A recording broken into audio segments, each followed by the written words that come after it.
What's up guys, welcome back to another video. In this video, I will show you how to delete HFM Trading account. So, if you want to get up to $50 extra when you create your account, you can use the link in the description below to open an account and claim your sign up bonus.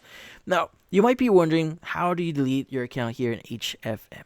Well, this one is kinda complicated. Now, if you access the app itself, HFM, and go to the More section, as you can see, if you go to security or any other settings in here, you may not see any delete or disable account or delete account option here in their app.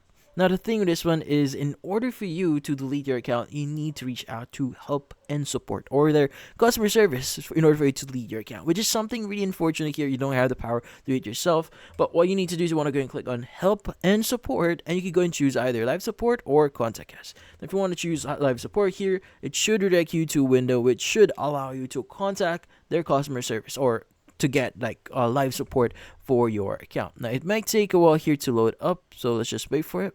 Now, in here, you could go and choose the contact us via WhatsApp here, or you could go and choose the chat option at the bottom right here in order for you to get started on contacting their support. Now, obviously, you just need to mention that you need assistance on deleting your account here. They might ask you a few questions in order for you to confirm your identity, but that's about it. So, if you found this video helpful, don't forget to leave a like or maybe subscribe to our channel. Thank you for watching.